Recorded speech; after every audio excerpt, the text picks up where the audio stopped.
Working Cows Podcast, episode 311. This episode is brought to you by Sunshine Bible Academy. This episode is also brought to you by Ranch Right, LLC. Welcome to the podcast that gives producers a platform to discuss and share paradigm-challenging practices. Practices that have increased the effectiveness of their operation and the joy that their families have received from this lifestyle.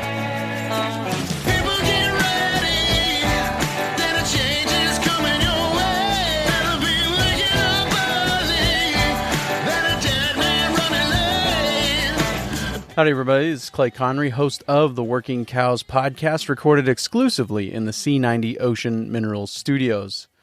And today, this episode is brought to you by Sunshine Bible Academy. My name is Riley Nelson, and I grew up on a ranch in northeast Montana.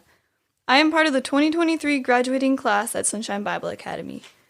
I was homeschooled until my sophomore year when my family and I decided that SBA was the right next step for me. I've grown so much in my relationship with God, my relationship with my peers, and academically.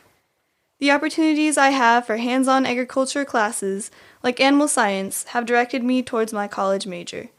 Participating in FFA events has been extremely useful, and I especially enjoy the real-life application.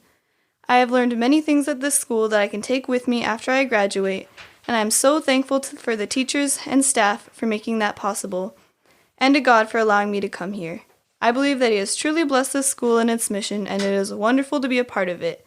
Sunshine has had a huge impact on my life and has blessed me in more ways than I could have imagined. Very excited to be joined today by Karoline Rose from the K Rose Company, the Cattleman U podcast, the Rancher's Daughter store, and the new and soon coming Shoot from the Hip podcast. So she's got a lot going on, and I want her to tell me a little bit about all of that as we get going, and then we're going to talk about setting goals and the process of setting goals, the process of keeping goals in the front of your organization's mental space, and the process of achieving goals, and where do you go from there. So very excited for this conversation today. Karoline, thanks for joining me today on the Working Cows podcast. Thank you so much for having me. Yeah, I really appreciate the work that you're doing. I think you're line in the water in a few different areas. So could you talk a little bit about some of that with Cattleman U and some of the other things that you're doing? Yeah, absolutely. So I am currently the owner of 3 businesses, all in the ag industry. I guess probably 4 if we're being technical, but a little bit about my background is I grew up in an ag income family. So 100% of our income was derived from agriculture. We were never really ranchers. My dad was just a hustler. And so he, always had cattle around. My dad still to this day is involved in buying and selling cattle with me. And so we always had cattle around. Now we have a background in law and an operation, but that wasn't always the case. And so kind of the first taste I got in the ag industry was I got a few cows around.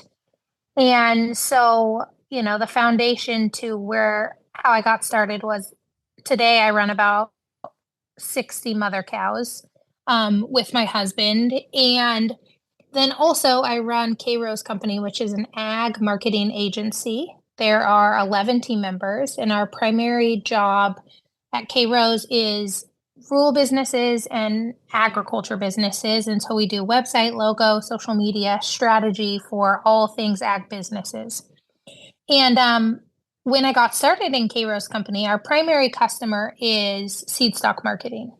And so I knew right away that if we didn't support rural America, the next generation of farmers and ranchers were not going to come back to those operations. So I thought, how can I support the boutiques and the retail stores and the daycares and all of that in rural America and keep the ranches going? So they felt really hand in hand. And one thing that I wanted to do was form a law education. I thought, these retail and small businesses don't have the money to hire a marketing person full time, but I need to be able to teach them how to do it. So then I really got on this education passion, and through that education passion was formed Cattleman U. So Cattleman U is the educational arm of K Rose Company.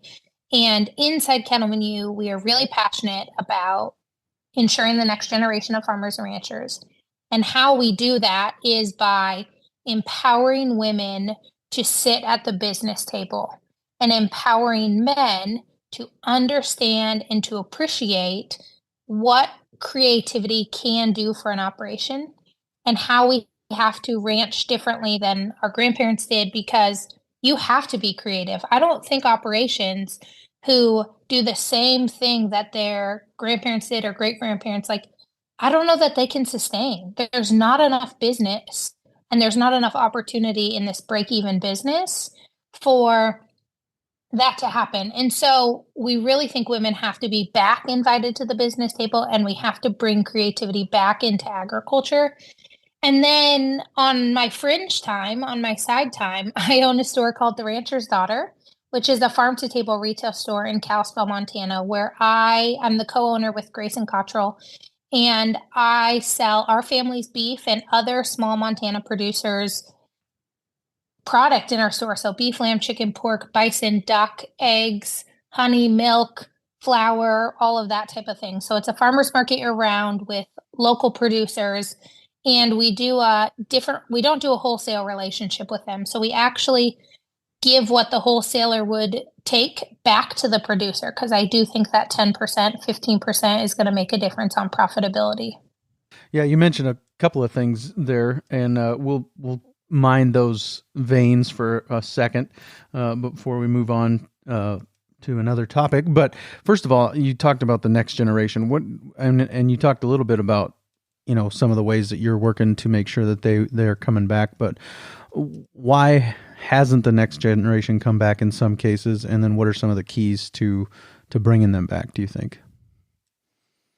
So I get myself in a little bit of trouble when I state my opinion on this. This is the place for that. Makes for good listening. Two things. I'm not sure in agriculture we have viewed our operation as a business. And that's very detrimental, because it should not be the responsibility of the next generation to pay for the retirement of the generation in front of them. And we have put the second and third generation in this really sticky spot when there is no retirement saved. All of the money has gone back to the business. And to be honest, that is something that my grandparents and my parents were very proud of. We put it all back in here. And I'm like, well, that's great. But now not only do I have to take care of my family, but I have to take care of your family if I'm going to come ranch. And the wages don't even take care of my family, right? So we have to figure out a way to get out of that cycle. I think that's the first red flag. We have to start treating it like a business. Take a paycheck, put some money in retirement, invest in something that's not just the operation. So I think that's number one. Number two, I think, again, with our grandparents and parents' generation, and to give you guys perspective, I'm 30. So I still have 4 living grandparents who are in their 80s and 90s. And they were really proud of living way out in the boonies, right? I mean, that was a thing in agriculture. I can't see my neighbor. I can't, it takes me 2 hours to get to town. And I don't think that can be a flex anymore. I don't know that we can do this anymore without community. We have to get back in the community. And it is impossible to get the next generation to come back to the family operation if there's no daycares, if there's not a place for the husband and wife to pick up a side job during the lean years, if the school system's terrible, if they don't know if there is going to be a school. I mean, we just can't function like that anymore. And the internet has brought a lot of really great things, but also it has made people feel more lonely than ever.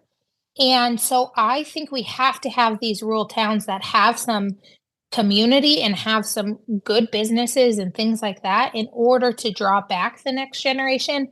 And I think we have to change the way we view our operation. It cannot be a break-even business. We have got to start putting some money away, taking a paycheck, getting health insurance, stuff like that. Yeah, I don't think that the previous generations necessarily had to view it as a business, because they were having such drastic land value increases, and it was subsidizing the business in a lot of ways. It was making the business continue to be economically sustainable, even though it might not have been otherwise. And so I think that's part of the reason why our generation is having to look at different ways of doing this. You gave some examples of community there as far as daycare and jobs. Are there other examples of community that you think are critical and important? Well, I think 20 years ago, we really relied on the church. And I mean, even before COVID, we got away from going to church as a society. But when I think back to how my dad got started, I mean, so many of the opportunities that was presented was someone in church, right? I mean, the first person to say, "Hey, you want to come calve for us?" I mean, my dad started in Montana calving for the KG. That was his first kind of ag job in Montana. He came off a ranch in Idaho and moved to Montana. And the owners of the KG go to the Lutheran church. That's where we went. I mean, and so I think we have lost that piece of community in rural America in some aspects. Obviously, there's still strong church community, but not like it used to be, I don't think. And so we have to replace that somehow. And we are so busy that it is really easy to kind of only show up in major tragedies. And we see agriculture show up when there's a major tragedy all the time. But we have to start showing up in community when there's not just that, right? In just the day-to-day. And I think a few ways we can do that is we can start to look at our skills and figure out how we can connect that with the community a little bit more. One thing we're trying on our operation that took a lot of convincing from my dad and my brother, but we are looking at hiring a mechanic on his fringe hours to come out and just do some regular maintenance on our equipment. We are not, we farm with our checkbook. We're not farmers.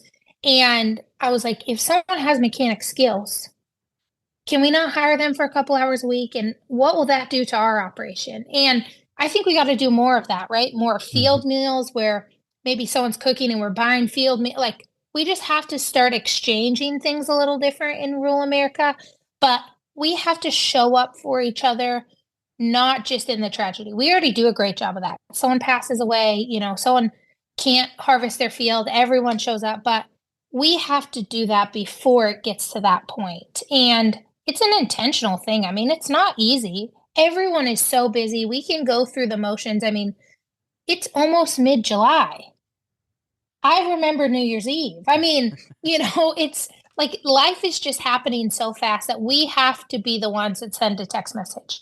Hey, can you guys want to come over for dinner this week? Or, hey, I'm running into town. What can I grab for you? Like, we gotta do that better. Yeah. Adulting is saying in a couple of weeks, it'll slow down over and over again until you die. Is that right? Yeah. And that's going to be never. I think the time just gets faster and faster. For sure. And I think that I pastor a little country church here in Western South Dakota, and I recognize how unique I am, how unique this situation is. And I always tell people that this church here, the building and the group of people that make it up really do still serve as the hub of this community. And so, but that isn't the same everywhere. And, just in the 4 years I've been here, there's been a couple of churches that have ceased meeting, and so those people that were driving 10 or 15 miles to get there on a gravel road would now have to drive 20, 30, 40 miles to get to the next closest one, and so it's, those challenges are real. And I think that the church can still serve as that hub in the community, but it takes, as you said, intentionality for sure. So. Absolutely. And one of the things that I found really interesting was when I first brought my husband to my hometown, and I'm talking about the places I worked, and every single time you say, well, how did you know them? And I'm like, church. And I just think, especially in COVID, and I really, we try to make this a priority. And anytime I talk to someone who says, I need a little bit more community, COVID gave us the opportunity to do church online. And it might be the same worship wise, it's not the same community wise. And so one of the things I say in my companies is we have to be the change that we want to see in the world. Mhm. And so if we want more community, we have to be more community. And some of that is showing up, at church every week and making the effort, making the drive. And maybe it's not even church, right? Showing up at Farm Bureau, showing up at Montana Stalker. Like, if we want something, we have to be the person that starts the ball, because we can't expect everyone to change if we're not going to. Right. And COVID was a challenge to me. We were in a fairly, or one of the more open states, right? I think somewhat famously or infamously, depending on who you ask. But, it was a challenge to me as a pastor, because if what we are, and this is a bad way to talk about it because it's not a consumer producer relationship, but if what we are delivering at church can be replaced through an online experience, then we're failing. We need to deliver something that people in the building, that you can only get in the building, and that's that community.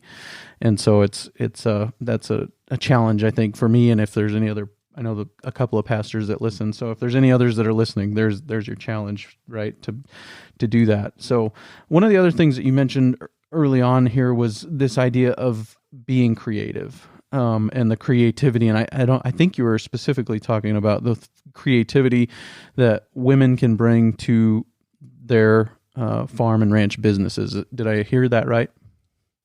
Yeah. Yep. Absolutely. Just, we are designed different. Women and men are designed differently. And I grew up in a household that really appreciated women. I have a very strong grandmother. So my operation right now is my dad, my brother and his wife and their 2 kids, and then my grandma plays a role. And my grandma is 87. She probably will be mad that I'm saying that on podcast, but she has a pilot's license with a Cessna, and she flies a Cessna. And when my dad was growing up, my grandpa worked as an eye doctor in town, and she did all the farming.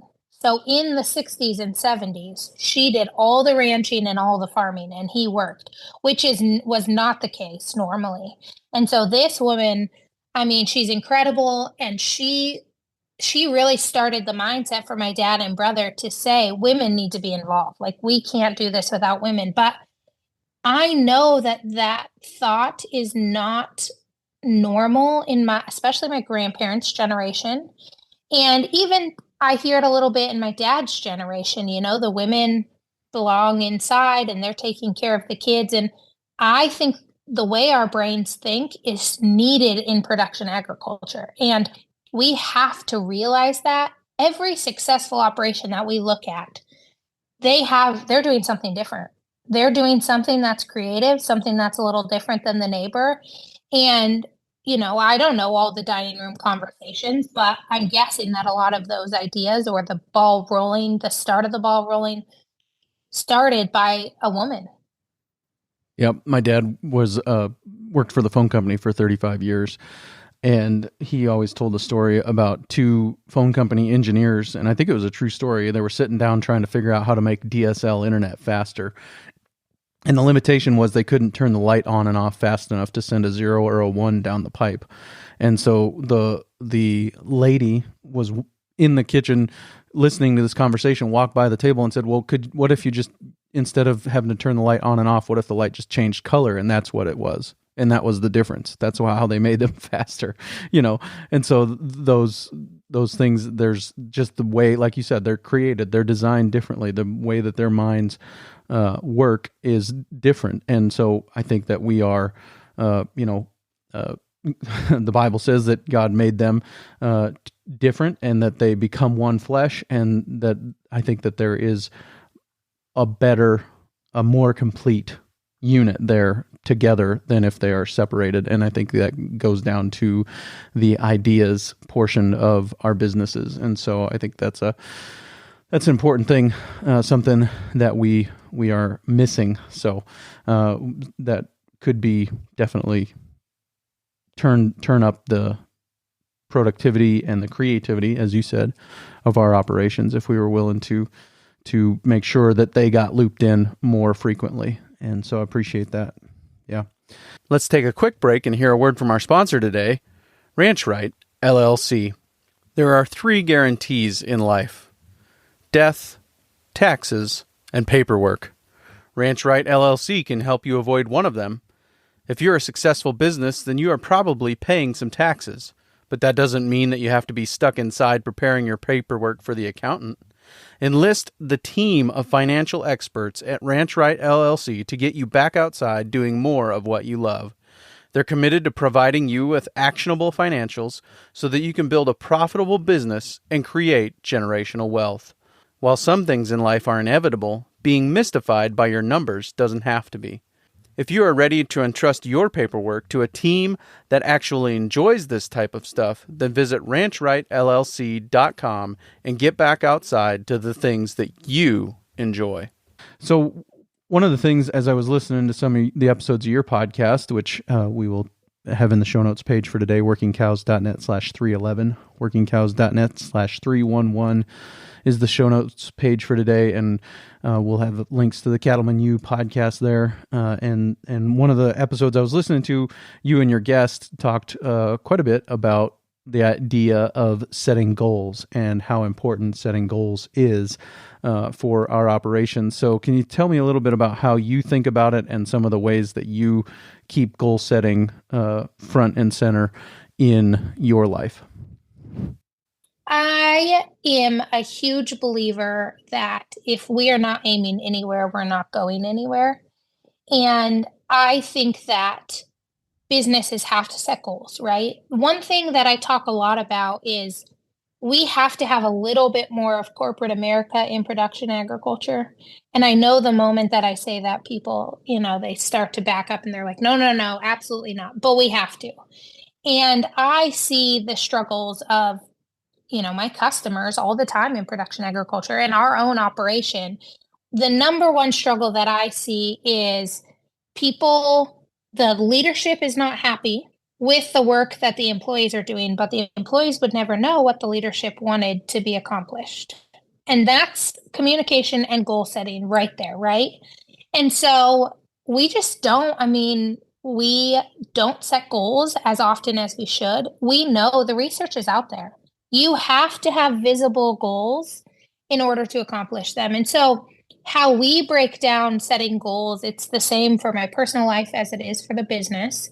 We set yearly goals, one for each department. So in the marketing company, we have an operations department. So that's the shoe factory, right? We have a marketing department. That's marketing all things the company.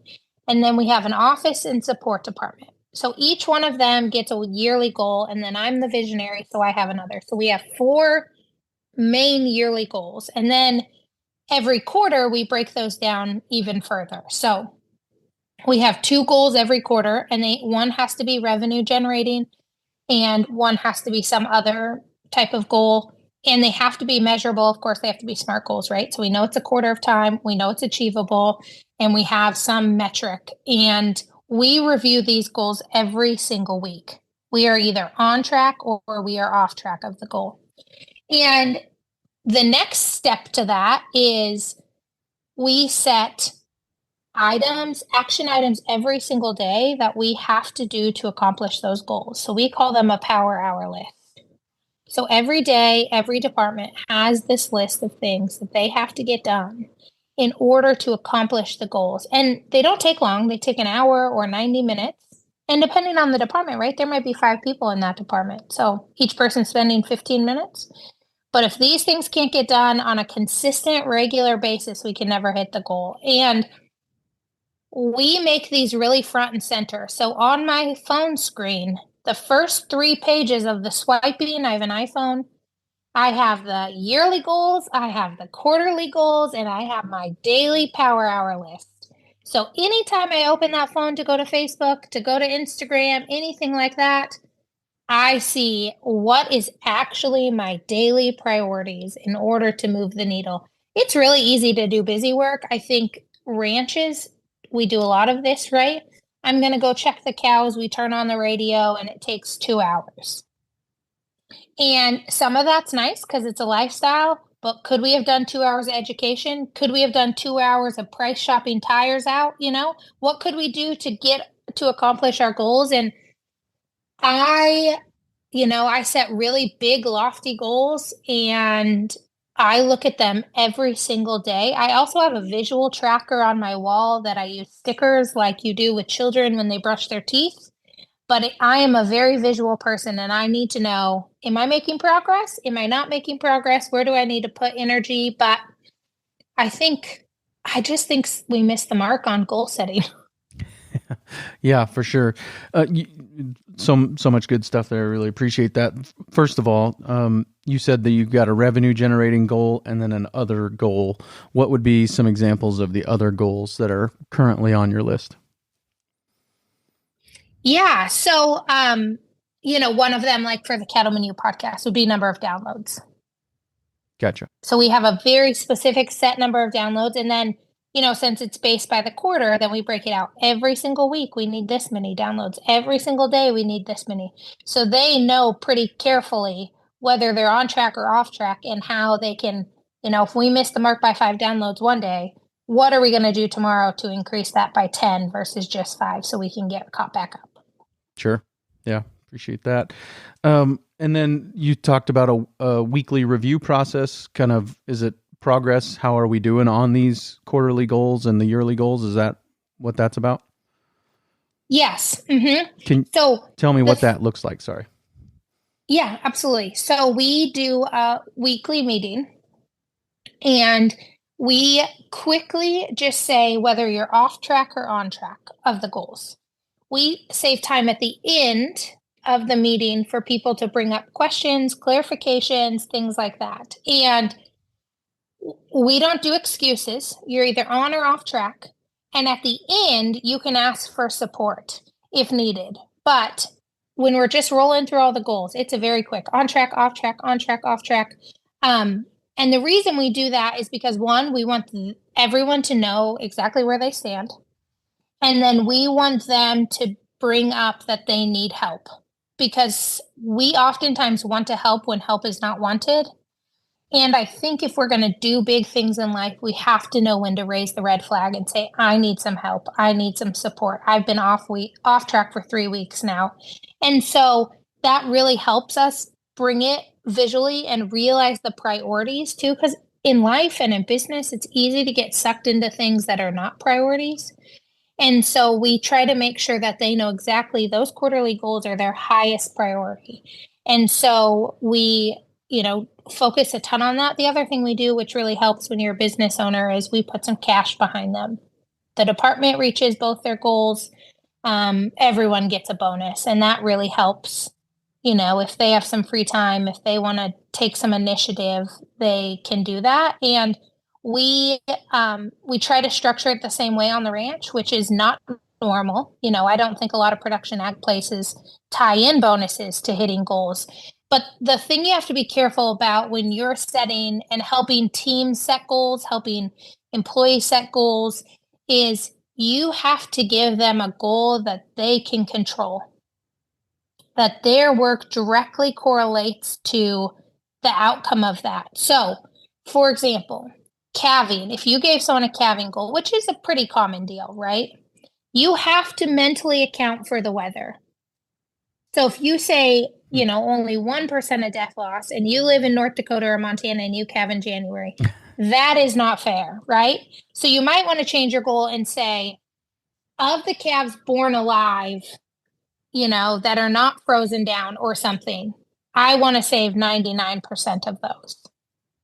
Yep. Or I want to identify every single calf that doesn't survive and why. Like that might be a great goal, is have a very detailed list. And that might be, if you've never set goals before, that might be better than a calving percentage goal because you have to figure out what's controllable and you have to figure out exactly like what percentage are you losing to weather that's not controllable versus what percent could be controllable. So you have to give them a goal that they can control and that not even 100%, but their efforts have to directly be related to the end game. Don't give them something, don't tie your ranch help into the haying production if they don't hay. I mean, that's not fair. Give them something that they can do and they can control. Right. And I think that's a really important point about their ability to affect meaningful change in that exact sphere. So, for example, in your business, you said there might be 5 people in the department. Is there one person in particular that is in charge of making sure that this portion of the goal is met, or do you further break it down that way? Yeah, so the department has 2 goals. So let's talk marketing, right? They would have 2 main goals. And then each person underneath that would have a supporting goal that is going to move the whole team closer to the department goal. And so they each get their own 2 pieces of that. That's going to impact the department. And I'm a very visual person. I'm a visionary in all the companies. The only way that I can think about this visually is that you have a foundation, right? You have a concrete foundation of your company, your business, whatever it is. And we break the foundation up and we say, we're moving 2 blocks down the road. And every team member gets a piece of concrete to carry. Some of them can't carry it by themselves. Sometimes they get an easy one. I have a couple social media girls where I'll set a 2 million reach in a quarter, and the last quarter was 250,000. And I'm like, 2 million, that's going to be a stretch. They'll have a reel go viral the first week that reaches 1.5. And so sometimes you give people a piece of concrete that they carry in one hand, they walk and put it 2 blocks. And my team knows then it's their responsibility to walk back and say, whose concrete is too heavy for them? Who needs help carrying this? Let me drag this with you. Let me carry the back half with you.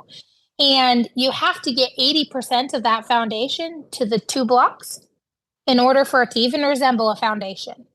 And so every quarter, our goal is 80% of all goals accomplished. And then we look, we're 2 blocks, and we say, okay, do we want to go north, west, east, south? Pick it up again. We redistribute it. Everyone gets a different size this time, and we move it 2 more blocks. And we just continue to do that. And it allows us to ebb and flow, right? If we know we're going north and COVID happens, now we got to go east a little bit. Like, it gives us some opportunity, but you give them a piece of concrete and they have to be 100% accountable for the success of that concrete reaching the new foundation spot. Doesn't mean they have to do all the work. It means they have to be 100% accountable for it. Yeah. Yep, for sure. Yeah. And they're free to invite others into that as long as it's not interfering with them reaching their goals and such. So yeah, appreciate that. Can you talk a little bit about the difference that this has made? Are these companies fairly new, or have they been around for a while? What kind of business maturity are the various companies that you're involved in at? Yeah, so K-Rose Company is 8 years old this spring. We started when I graduated college from Montana State in 2015. So we're 8 years old. The rancher's daughter turns 1 in October. So I kind of have all ranges of how this fits. And it has been a complete game changer for the company. One, we're retaining employees longer because they feel more a part of the success. And they get to help set their goals. I don't set them for them. It's a community deal with the head of their department. And so they feel really tied in to the success of the goal. And also it helps them laser focus on the highest priority, right? It can be so easy to look to the left or look to the right. And every single week we're like, remember, the focus is this. At the end of the day, we have decided this is the highest priority for this quarter. And one of the challenging pieces is my visionary tactic. I would probably start a new company every week if it was up to me. And having the whole team know where we're going in a quarter also helps me as the leader, because I'm like, oh yeah, I am focusing. We have decided, we have bought in to focus on this. It would be a disservice to my team if I got distracted. And so it really helps me as someone who wants to do more and change and tweak and try this and try that. And I can try the method, but the goal has to stay the same. And so if I want to be creative, the room from here to accomplishing the goal, that's where I get to be creative. I can't tweak the goal to match my creativity. I have to focus the creativity in the progress. Yeah. I understand what you're talking about. I always tell people that my history with this podcast has been kind of like a cat with a laser pointer. Like there's a lot more people that I should have been interviewed twice, for sure. And some of them more than twice, but I've only gotten to them once because I get distracted by other people that should be interviewed. And so and I'm similar, like I would start a new business more frequently than I do. But it's, what am I doing? What am I not doing well now? Maybe I should start trying to do that better before I look at doing something else. Or maybe I should quit what I'm doing now if it's not, providing a return, and I should go do this other thing that I have. So I think that there's probably some value in that. Have you seen that there are some things that are just, it's best to just say, nope, we're done. We're not going to go there. That's not providing the return we thought. 100%. And it's so easy when you have metrics, when you're like, okay, for 3 quarters, we've been off track on this area of marketing or this area of operations. And sometimes I say, okay, we're going to spend 2 solid days. Everyone's email is going to be turned off on Zoom, and we're going to get work done. And if we can't move the needle at all, this piece has to go. This service has to be discontinued. This offering has to be discontinued. And what I found is we have to do things 100% before we can decide if they don't work. And again, I'm very similar to you. It would be easy. It's easy for me to do things 70% and then be discouraged that I'm not getting 100% return. And so I have to be honest with myself. Am I giving 100% or am I giving 70% and trying to compare it to 100%? And so one of the things that I do personally is in each kind of area of life, each business, for 2 weeks, I pick one thing that I'm going to focus on because I'm emailing clients, I'm having meetings, I'm doing podcast interviews, kind of all of this, but I pick one high level thing that I'm just going to focus on and solve every 2 weeks in each business, my personal life, all of that.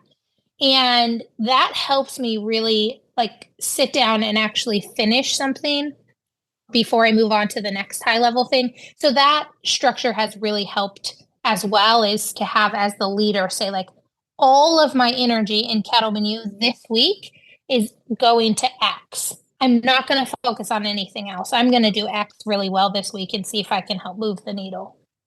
Sure. You talked a little bit about the fact that the teams set their own goals. Can you talk to me about how you participate in that process? Is it just I'm providing a vision and then they're responsible for setting goals to accomplish that vision, or what does your involvement in that process look like? So when we first started doing this about 3 years ago, I would say my team didn't even really see the vision. And so a lot of it was me setting the goals and saying, do you feel happy with that? And now if you were to pull every team member from every business that we have and say, what is the overall company mission of all of these entities? They would all repeat back to you verbatim to ensure the next generation of farmers and ranchers. Everything we do, whether that be Cattleman U and the education and our in-person retreats, whether that be K Rose Company and we can up-level someone's marketing enough that they can bring in enough revenue to guarantee another generation, whether that be the rancher's daughter and we can carry someone's product in the store, maybe before they have a website and write them a check every month, right? All of them, 100%, every team member. And between all the businesses, there's 16 team members. They would all verbatim say that. And so when they know that, they know which area, right? We have someone who does social media, someone who does, they know which area they're accountable for. They look past, we're very good at tracking metrics. They look at last metrics and they'll say to themselves, I need to do this. I should be able to get this accomplished. And so it's a really fun conversation. First, we identify the priorities, right? So we'll say this priority, this quarter is going to be the podcast and selling out our in-person events. How are you going to do that as the social media manager? How are you going to do that as the podcast manager? How are you going to do that as the leader of the marketing department? So we really, and we just give it back to them. And they're really good at calling each other out and saying, hey, that's not a stretch enough. We got to do big things. You got to set a big goal. And so they're very good at that. They're also really good at saying to me, that's too much. We need to decrease that a little. And me trusting them and knowing that if they're saying that to me, they're respecting that I want to push. And they're saying, this is a push, but an attainable push. So we'll actually stay motivated. And, a lot of that comes from trust. Like I said, most of the K-Rose team members are 2+ years here. And so they really believe in what we're doing and they're passionate about that. And then also, if we have a team member who I can kind of feel like is on the fringes, I will approach them and say, where's your passion right now? Can we tweak something this quarter that is just something that lights you on fire? Even if you feel like, social media is your role, but what lights you on fire? Do you want to help form partnerships with people? Do you want to where can we get that spark back? And so sometimes we have some rocks that people will say, well, that has nothing to do with social media. And I'm like, no, but that has to do with their heart. And part of what I have to do as a good leader is make sure they're in a job that they're really skilled at. I have incredible team members, but I also care about their heart and their soul and what lights them up. And I don't want them to lose flame. So, I think that that's really, really important, is to care about both pieces. And, I'm all about let's ebb and flow. You don't really like your role right now. You're feeling burnt out. Great. What do you want to do? The world is your oyster, all created. You're passionate about it. Let's do it. And the other thing is my team, I have a lot of trust. I have an incredible team, and they will tell me that idea is brilliant, but we're not mentioning it to any of the other team members right now. You have to hold that. I will write all the notes, word vomit to me for an hour, and we're going to sit on it. So they respect me enough to know that, one, I know they're going to keep the record of that and bring it back up. But then they also know, so when I brought up the ranch camp idea last summer, they're like, absolutely, we have to do that. So they kind of know how to gauge me and how to push and say, hey, we got to pull back, and in order to keep the whole team on board and happy and all on the same mission. And the recording of the word vomit is more like, that's a great idea, but we're not ready for it yet. Is that what I'm hearing? Yep. And why don't you just tell us all your idea? We promise to save it so you don't have to be thinking about it for 6 months, but we can't do it right now. Right. Yep. And we've talked a little bit about breaking it down, and I think that's really helpful as far as breaking down those goals into quarterly and weekly and daily, all those kinds of things that we talked about. But also I think that it's important when we talk about setting goals to break it down from the perspective of giving yourself permission not to have the goal accomplished tomorrow that you set to take you all year. You hear what I'm saying? Yes, there's a difference between a goal and a task. Right. Is it a task or is it a goal? And I still have some team members, they'll set something, and like I said, they're skilled now at this, but they'll say, actually, I think that's a task. I'm like, okay, so if that's a task, what is it moving you forward to? And then how do we set a metric on that? I think one of the interesting things that you have an opportunity to analyze is the difference that this has made in your business, because you've got one business that's been in existence for 8 years. And if I understand you correctly, you started doing this goal setting process about 3 years ago in that business. And then you have another business that's just a year old, and I assume you've been doing the goal setting process since day one. So can you kind of gauge how much quicker the 1-year-old business got traction than the 8-year-old business? Is that a fair assessment? Yeah. So revenue wise, the 1-year-old business will be at the 5-year-old business age revenue. So we'll make the same revenue in 1 year that we did in 5 years with the business that wasn't setting goals. I would say the hardest part, and the quicker you can do it, the better, is who is actually accountable for what. So that took us a little bit of time in the 1-year-old business, which, I'm I would like it to have been done right off the bat, but there's two owners, both who have full-time jobs in K-Rose Company. It's a retail store. So we have some front counter people, we have a marketing so like we had to really say what as the owner is actually my responsibility. What am I accountable for? And I think probably a lot of operations run into that, right? It's easy to say, well, the hired man, he does all the animal stuff. No, he doesn't. You don't let him sell the cattle. You don't let him sign the contracts. You don't let him buy the bulls. What is he actually accountable for? Or, well, he has to help us be profitable. And I'm like, so does he approve every transaction? Or are you accountable for the profitability? And the role he plays is making sure the calves make weight, right? We have to figure out exactly who's accountable for what piece. Once you do that, it runs a lot smoother because then you can say two things. You can say, no, you don't get a raise this year. You were accountable for X. You have been off track for 4 quarters.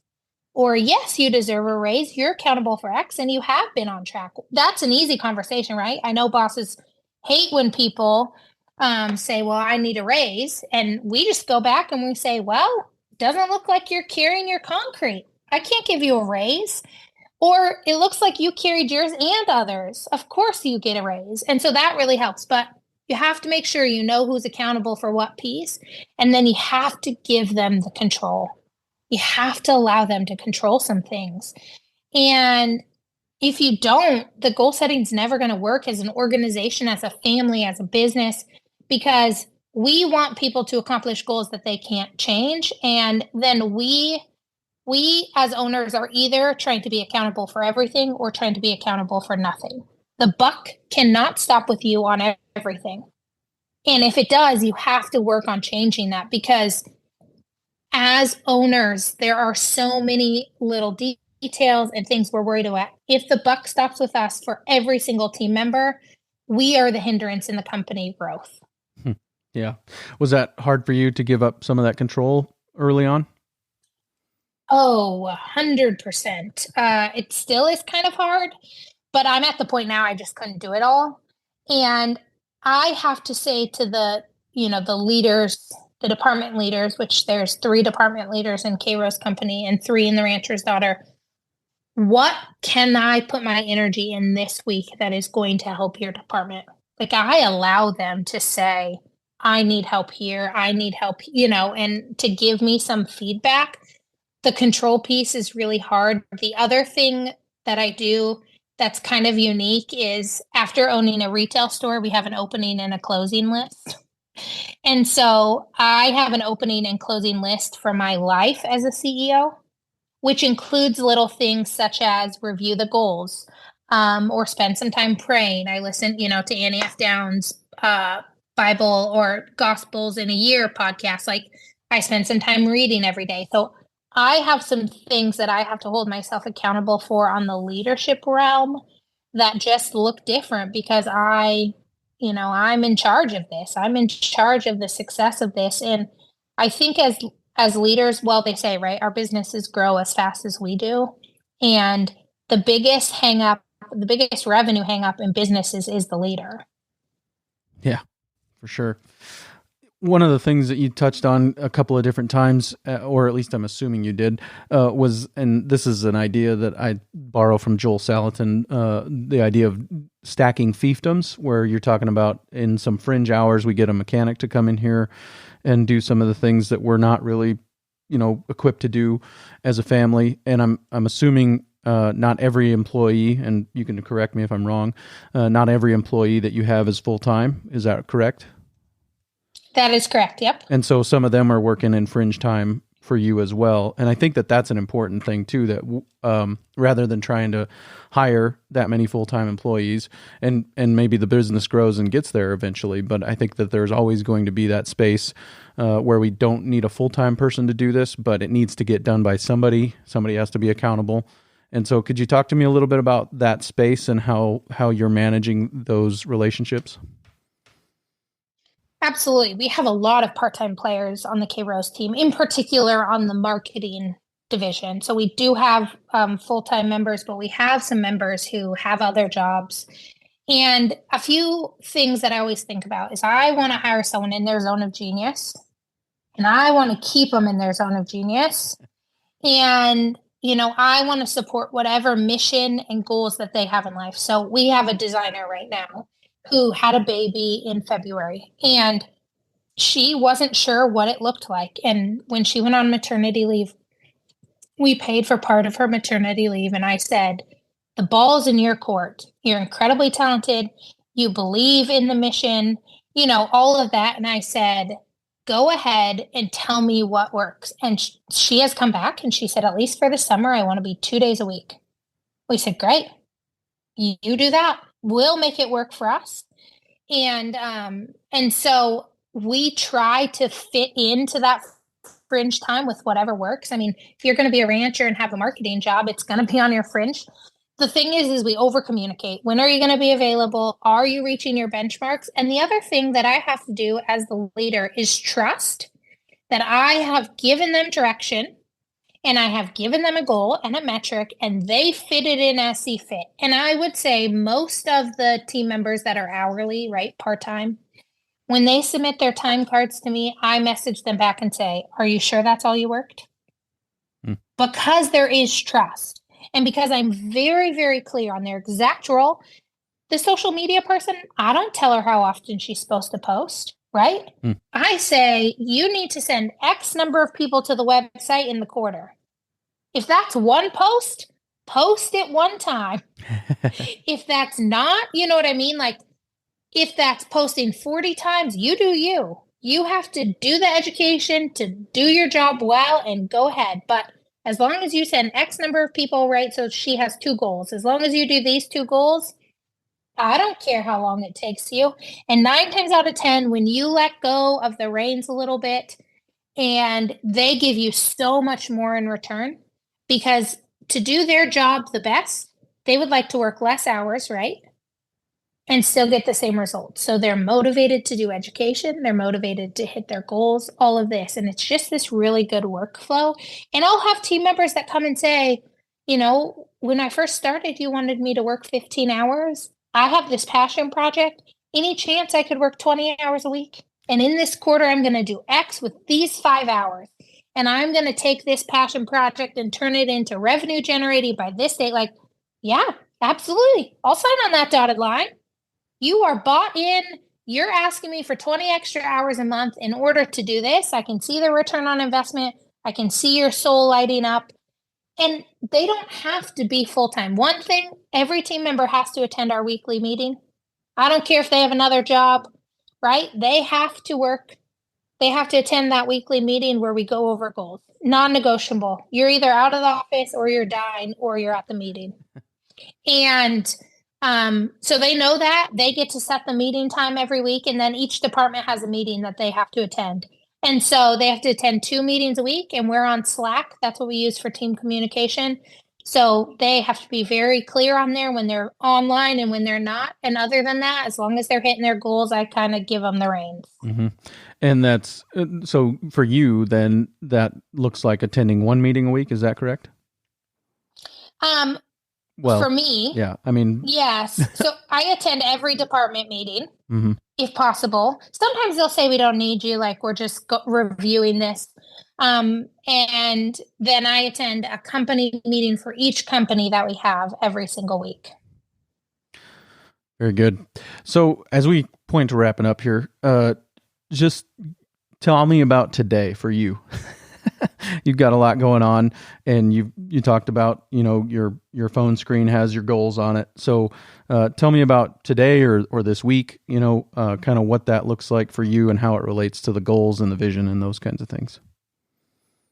Yeah. So today, to give you an idea, our head of operations is out of the office hiking with some of her friends who came to town, which we love. So Montana summers are about 60 days and you got to enjoy them. So we have no problem with that. So some things today that are really important to me is I'm going to do a little social media work.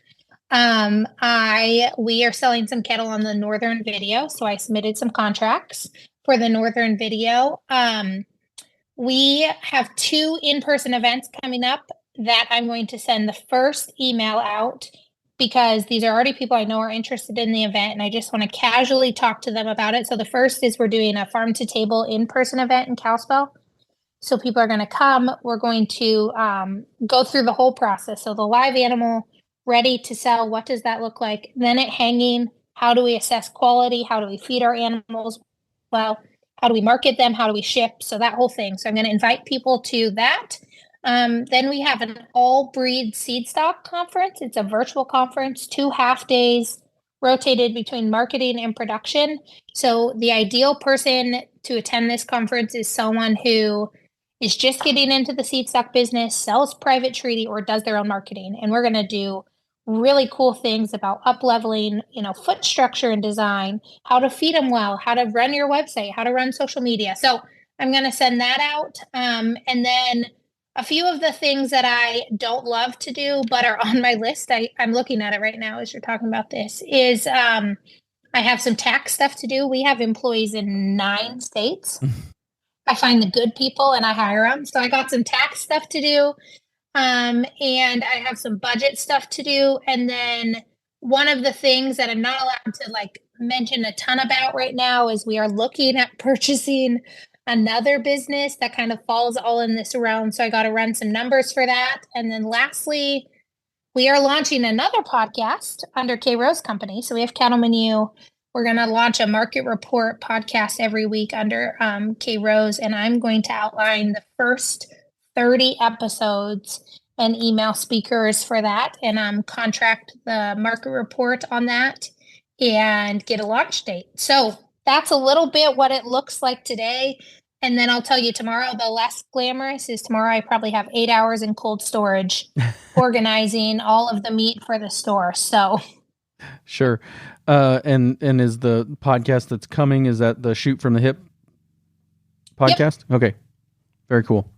Yeah, sounds good. So we're excited about that. We love market reports, and I just want a good place to do a market report. And I am going to have to work a little bit because our ideal KRC audience, K Rose Company audience, most of them are, people who probably don't listen to podcasts. So I'm going to have to do a lot of videos about how to find the podcast app on your phone, how to find my podcast, why you should listen to a podcast, and do some things like that. First question I always ask, do you have an iPhone? The app is pre-installed. Yeah, that makes it easy, right? Yeah, and to be honest, it's funny because we are having pretty good success on TikTok. I mean, I'm not like a TikTok star by any means, and our audience is 70% men in their 40s on TikTok. And so I know they want to hear what I'm talking about in the cattle buying side of the world. And we think a podcast is a great top of the funnel to get awareness, to get people to hear us. And I like to talk. And so my team's like, if you're going to talk, we might as well record it and we might as well put it somewhere for someone else to hear. Yep, for sure. Yeah. And my podcast continues to trend older and older as that generation finds podcasting. And so I think that's, I don't think there's a bad time to start a podcast. I think you're going to catch them right now. So that's great. One last thing, you talked about the in-person ranch camp. Can you tell me about your ideal client for that? Yeah. So in the Cattleman U umbrella, we have a thing called She's a Hand Ranch Camp.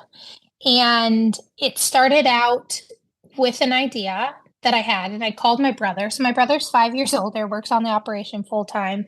And I introduce myself when people say, "Oh, I know your brother." I'm like, "Yeah, I'm his favorite sister."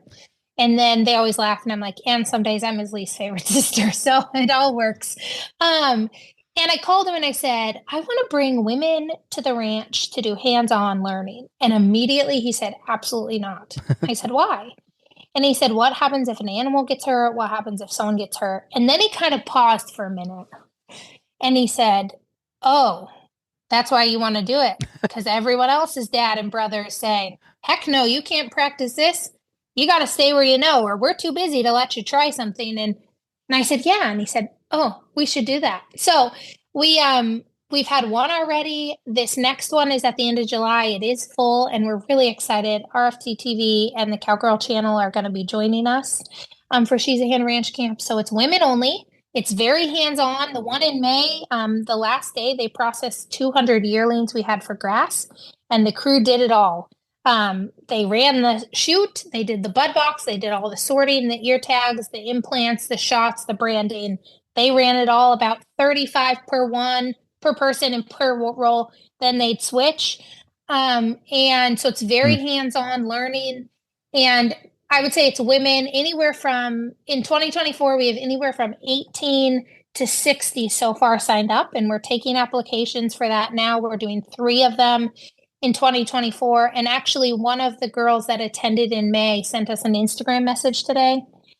And her and her husband were working, they had land, they were working on buying a cow herd from someone, and she had no experience. And she said, we signed the deal this week. She's like, thank you for giving me the confidence to be an integral part of our operation and trying things and running things. And so it's been a really cool adventure. We love in person, but just seeing these women, a lot of them had never given an ear tag to giving 30 or 40 at one time. I mean, they can go home and be a hand and play a vital role and learn where they want to be, not just where they've been placed. So it's more of these people maybe haven't grown up around agriculture, but they're planning to be intimately involved in agriculture going forward, and they want those skills. Is that kind of what you're looking for? I would say that's part of it. I would say a lot of it is women who grew up on operations, but maybe they always ear tagged and they never did anything else. Or they've had kids. We have several coming in July who they've been out of it raising kids for 8 years. And they're like, my husband's saying, are you ready? We need your help. We lost a hired man. And they're like, no, I'm not ready. I haven't done anything for 8 years. And the one piece that I really stress to my dad and my brother is we want them to make a mistake, and we have to not react when they make a mistake. And everyone in the May camp said that was the best part, is that they said we would miss one in the chute and we would tense up and be ready to be yelled at. And your brother would say, that's okay. Let's catch the next one. And just that mentality shift that we can do it without pressure, we can make mistakes. And it was really powerful to see the women evolve and the confidence grow. And the other thing is, I have to give so much credit to my dad and my brother. They love the idea. And my brother has always said, I may be faster and stronger than you, but I will never think like you do. And we have to channel that, and we have to do some things different. And just to let people come to the operation and run live cattle through the chute. And my brother said, again, right, if we want to see a change, if we want more women involved in agriculture, we have to be the door that lets them in and welcomes them in and says, let's learn here, let's try it here, and get you the skills and the confidence. And so my dad and brother play a huge role. I know it's women only. They do a lot of the teaching because it's their operation, but we are so excited to just allow these women to make mistakes and try things and try new things and learn different ways and build community. There's just no place out there to do that. And so we are excited to foster that. Has it made the mistakes that happen when you all are working cattle together as a family more bearable then, or? Yeah, and my dad and brother the whole time. I had a lady from church who was actually the maid of honor in my wedding, and she has 5 kids. She said, I love sending my kids to work with your dad because your dad's always like, okay, just take one more step back, one more step. Okay, do you see why they went around you? She said, you're just the way that they are is already really calm. And so it's really powerful to see. What I think having the first camp do is it showed my dad and brother that we can make an income on the ranch, right? Because my company rents the ranch from them. Yeah. All of the things they already have. And my dad said, we never would have thought about that. The money you're paying us to take the risk and to have cattle, he's like, that's going to make a difference in our operation. And so I think it opened their eyes. We're already pretty diverse, right? We raise cattle for the store.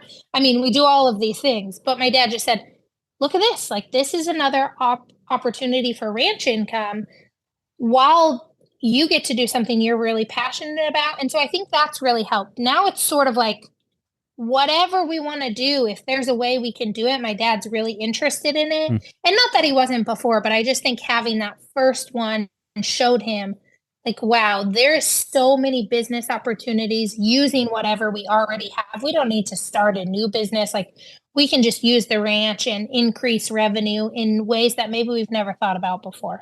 Yeah, and that's the thing is that not having to add additional overheads to accomplish that. That's a huge thing. Is that you can do it with what you've already got. And maybe a few extra tables or chairs or whatever to put people in. Yeah, just the porta potties. Yep. Yeah, right. Absolutely. And I think that another thing, there's a whole episode in one sentence you said there about the fact that you are actually renting the facilities from the ranch. And I think that a lot of times we don't. That's one of those symptoms of not treating our ranches like a business, is that we don't charge our cows for grazing our grass and find out, well, maybe somebody else's would pay me more to graze our grass, and so I think that that's another example of just the mindset that's important. So anything else that we missed today, or anything else you wanted to say regarding setting goals? I think the big thing is goal setting is a muscle. So remember, it's not going to be perfect. And they have to be visible. Write them on the fridge. Write them out loud. Talk to your kids about them. Talk to your spouse about them. And the most painful part is when you get off track, it's easy to delete them off the list. You can't do that. You have to hold yourself accountable.